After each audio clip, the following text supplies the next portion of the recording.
ಇಲ್ಲಿದ್ದಂಥ ರೋಹಿಂಗ್ಯಾದವರು ಮತ್ತು ಬಾಂಗ್ಲಾದವರು ಎಲ್ಲಿದ್ವಿ ಅಂತೇಳಿ ಸ್ವಲ್ಪ ಪತ್ತೆ ಮಾಡಿದ್ವಿ ನಾವು, ಎಲ್ಲಿಗೆ ಶಿಫ್ಟ್ ಆಗಿರ್ಬೋದು ಅಂತೇಳಿ. ಅಲ್ಲೇ ಬೆಳ್ಳಳ್ಳಿ ಸರ್ವೆ ನಂಬರ್ 55, ಅದು 250 ಎಕರೆ ಇರ್ತಕ್ಕಂಥ ಜಾಗ, ಅದು ಸರ್ಕಾರಿ ಅಂತ ನಮ್ಮದು ವಕ್ಫ್ ಅಂತೇಳಿ ಅವ್ರ ಕೇಸ್ಗಳು ನಡೀತಾ ಇದ್ದಾವೆ ಎಲ್ಲ ಕೂಡ. ಅದರಲ್ಲಿ ಒಬ್ಬ ಮುಸ್ಲಿಂ ಏನು ಮಾಡವನೇ ಅವ್ರ ಜಾಗದಲ್ಲಿ ಕುಂಡಿಸವನೆ ಗುಡಿಸ್ಲಾಕಿ. ನೀವು ಹೋದರೆ ಗೊತ್ತಾಗ್ತದೆ, ನೀವು ನಾಳೆನೇ ಹೋಗ್ಬೋದು. ಅವರೆಲ್ಲ ಕೂಡ ರೋಹಿಂಗ್ಯಾದವರೇ, ಬಾಂಗ್ಲಾದವರಲ್ಲ, ಪೂರ್ತಿ ರೋಹಿಂಗ್ಯಾದವರೇ ಎಲ್ಲ ಅವರಲ್ಲಿ. ಸೊ ಅಲ್ಲೊಂದು ಕಡೆ ಅವರೇ, ಮತ್ತು ತಿರುಮೇನಹಳ್ಳಿ ಅಂತ ಐತೆ ಅಲ್ಲೇ ಪಕ್ಕದಲ್ಲಿ, ಅಲ್ಲೂ ಕೂಡ ಸೇಮ್ ಇದೇ ಸರ್ಕಾರಿ ಜಾಗದಲ್ಲಿ ಗುಡಿಸಲನ್ನು ಹಾಕ್ಕೊಂಡವ್ರೆ. ಕೆಲವರು ಸ್ವಂತ ಜಾಗದಲ್ಲಿ ಗುಡಿಸ್ಲಾಕಿ ಬಾಡಿಗೆ ತೊಗೊತವ್ರೆ ಅವರ ಸ್ವಂತ ಜಾಗದಲ್ಲೂ ಕೂಡ. ಸೊ ಈ ಥರ ನಮಗೆ ಬೇರೆ ಬೇರೆ ಕಡೆಯಿಂದ ಮಾಹಿತಿ ಬಂದಿರತಕ್ಕಂಥದ್ದು, ಇಡೀ ಬೆಂಗಳೂರಲ್ಲಿ 2 ಲಕ್ಷಕ್ಕೆ ಕಡಿಮೆ ಇಲ್ಲದೆ ಬಾಂಗ್ಲಾ ಮತ್ತು ರೋಹಿಂಗ್ಯಾದ ಜನ ಇವತ್ತಿಲ್ಲಿ ಬಂದು ಎಲ್ಲ ಕಡೆನೂ ವಾಸ ಅವರವ್ರ ಹತ್ರ ಆಧಾರ್ ಕಾರ್ಡ್ ಐತೆ, ವೋಟರ್ ID ಕಾರ್ಡ್ ಐತೆ. ಸೊ ನಾವು ಇಷ್ಟೆಲ್ಲ ಆದಮೇಲೆ ಯಾರು ಅವ್ರ ಹತ್ರ ದುಡ್ಡು ತೊಗೊಂಡವ್ರೆ ಅದನ್ನು ಪತ್ತೆ ಮಾಡಿದ್ವಿ ನಾವು, ಯಾರು ಇವ್ರಿಗೆ ಇಲ್ಲಿ ಹಾಕ್ಕೊಟ್ಟಿರೋದು ಅಂತೇಳಿ. ಸೊ ಅದಾದಮೇಲೆ ಪೊಲೀಸ್ ಇಲಾಖೆಗೆ ಕೂಡ ನಾವು ದೂರನ್ನು ಕೊಟ್ವಿ.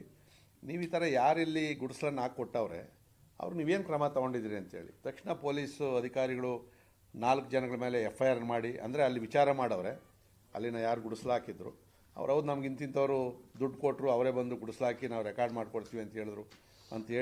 ಅವ್ರು 4 ಜನನೂ ಕೂಡ FIR ಮಾಡಿ ಅರೆಸ್ಟು ಕೂಡ ಮಾಡಿ ಪೊಲೀಸ್ ಕಸ್ಟಡಿ ಕೊಟ್ಟವ್ರೆ. ಅದು ಪೂರ್ತಿ ಡೀಟೇಲ್ ತೊಗೊಬೇಕು ಅಂತೇಳಿ. ಇಲ್ಲಿದ್ದಂಥ ರೋಹಿಂಗ್ಯಾದವರು ಮತ್ತು ಬಾಂಗ್ಲಾದವರು ಎಲ್ಲಿದ್ವಿ ಅಂತೇಳಿ ಸ್ವಲ್ಪ ಪತ್ತೆ ಮಾಡಿದ್ವಿ ನಾವು, ಎಲ್ಲಿಗೆ ಶಿಫ್ಟ್ ಆಗಿರ್ಬೋದು ಅಂತೇಳಿ. ಅಲ್ಲೇ ಬೆಳ್ಳಳ್ಳಿ ಸರ್ವೆ ನಂಬರ್ 55, ಅದು 250 ಎಕರೆ ಇರ್ತಕ್ಕಂಥ ಜಾಗ, ಅದು ಸರ್ಕಾರಿ ಅಂತ ನಮ್ಮದು ವಕ್ಫ್ ಅಂತೇಳಿ ಅವ್ರ ಕೇಸ್ಗಳು ನಡೀತಾ ಇದ್ದಾವೆ ಎಲ್ಲ ಕೂಡ. ಅದರಲ್ಲಿ ಒಬ್ಬ ಮುಸ್ಲಿಂ ಏನು ಮಾಡವನೇ ಅವ್ರ ಜಾಗದಲ್ಲಿ ಕುಂಡಿಸವನೆ ಗುಡಿಸ್ಲಾಕಿ. ನೀವು ಹೋದರೆ ಗೊತ್ತಾಗ್ತದೆ, ನೀವು ನಾಳೆನೇ ಹೋಗ್ಬೋದು. ಅವರೆಲ್ಲ ಕೂಡ ರೋಹಿಂಗ್ಯಾದವರೇ, ಬಾಂಗ್ಲಾದವರಲ್ಲ, ಪೂರ್ತಿ ರೋಹಿಂಗ್ಯಾದವರೇ ಎಲ್ಲ ಅವರಲ್ಲಿ.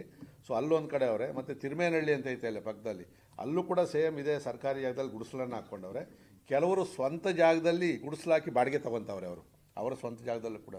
ಸೊ ಈ ಥರ ನಮಗೆ ಬೇರೆ ಬೇರೆ ಕಡೆಯಿಂದ ಮಾಹಿತಿ ಬಂದಿರತಕ್ಕಂಥದ್ದು, ಇಡೀ ಬೆಂಗಳೂರಲ್ಲಿ 2 ಲಕ್ಷಕ್ಕೆ ಕಡಿಮೆ ಇಲ್ಲದೆ ಬಾಂಗ್ಲಾ ಮತ್ತು ರೋಹಿಂಗ್ಯಾದ ಜನ ಇವತ್ತಿಲ್ಲಿ ಬಂದು ಎಲ್ಲ ಕಡೆನೂ ವಾಸ ಅವರವ್ರ ಹತ್ರ ಆಧಾರ್ ಕಾರ್ಡ್ ಐತೆ, ವೋಟರ್ ID ಕಾರ್ಡ್ ಐತೆ. ಸೊ ನಾವು ಇಷ್ಟೆಲ್ಲ ಆದಮೇಲೆ ಯಾರು ಅವ್ರ ಹತ್ರ ದುಡ್ಡು ತೊಗೊಂಡವ್ರೆ ಅದನ್ನು ಪತ್ತೆ ಮಾಡಿದ್ವಿ ನಾವು, ಯಾರು ಇವ್ರಿಗೆ ಇಲ್ಲಿ ಹಾಕ್ಕೊಟ್ಟಿರೋದು ಅಂತೇಳಿ. ಸೊ ಅದಾದಮೇಲೆ ಪೊಲೀಸ್ ಇಲಾಖೆಗೆ ಕೂಡ ನಾವು ದೂರನ್ನು ಕೊಟ್ವಿ.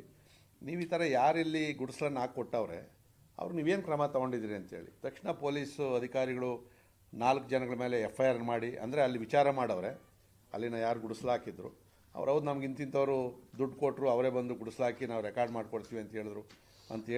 ಅವ್ರು 4 ಜನನೂ ಕೂಡ FIR ಮಾಡಿ ಅರೆಸ್ಟು ಕೂಡ ಮಾಡಿ ಪೊಲೀಸ್ ಕಸ್ಟಡಿ ಕೊಟ್ಟವ್ರೆ. ಅದು ಪೂರ್ತಿ ಡೀಟೇಲ್ ತೊಗೊಬೇಕು ಅಂತೇಳಿ.